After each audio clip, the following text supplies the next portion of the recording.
Number 15 is a style of problem that frustrates a lot of students because they give you three statements. They're asking which ones are true. There's actually 8 different possible ways this thing could work out. Statement 1 could be true. Whoa. Statement 1 could be either, there we go, true. Oh, I'm struggling here. Statement 1 could be, let's try this again, either true or false. So could statement 2, so could statement 3. So 2 times 2 times 2 means there's actually 8 ways this could work out. They've given you 5 of those 8 right here, and one of them is right. So what's frustrating here is you can get 2/3 of this problem right, but still miss the overall problem. And of course, there's no partial credit on multiple choice. So we got to be careful with each one. So we have a piecewise defined function up here, f of x. All right, and it simply says that's the function. Which ones must be true? So first question right here: the limit as x approaches 1 from the left of f of x equals the limit as x approaches 1 from the right of f of x. They basically just want us, guys, to figure out if this function equals the same value approaching from 1 from either the left or the right. So even though 1 is not in the domain of the top part of the function, we're going to go ahead and put it in there anyway. 3 times 1 is 3 minus 2 is 1. Then we'll do the same thing right here. 1, comma, and 3 times 1 is 3, minus 2 is 1, and the natural log of 1, everybody, is 0.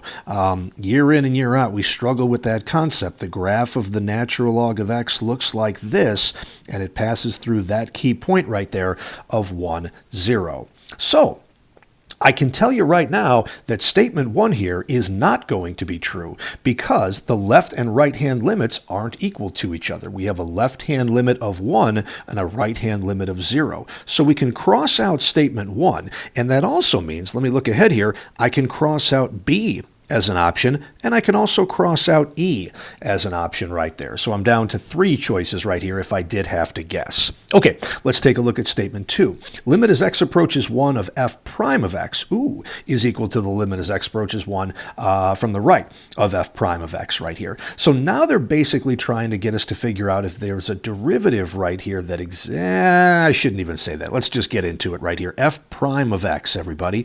Okay. So the piecewise derivative, the derivative of 3x minus 2 is just going to be 3. And the derivative of natural log of blah, blah, blah is going to be 1 over the same quantity here, 3x minus 2, times the derivative within, which is going to be 3. So that's what would happen when x is less than 1.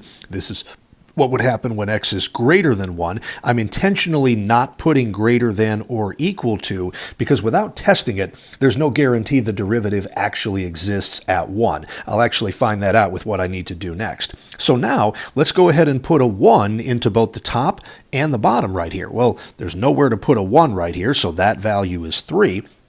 And if we were to put a 1 in here, my denominator is 3 minus 2, which is 1. The 3 on top, okay, gives us 3. So what we see here, everybody, is that I think statement 2 here is true. Limit as x approaches 1 from the left and from the right of our derivatives are equal to each other. So 2, I believe, is true, and I think now I can eliminate statement A. And I'm now down to either C or D.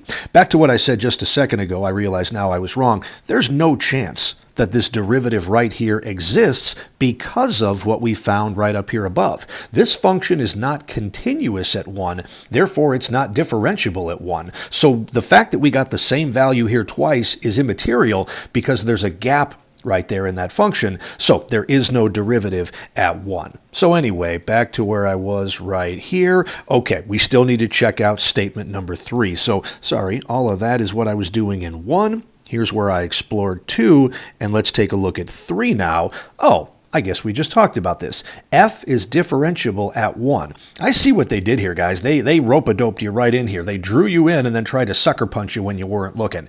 It's going to be really easy to say, 3 and 3, so the derivative is the same on both sides and it exists. So I can see why a lot of people would have picked D for problem number 15. But in actuality right here, back to what we said earlier, guys, because this function is not continuous, because statement 1 was false, statement 3 automatically has to be false as well. A function can't be differentiable at a spot if it's not continuous.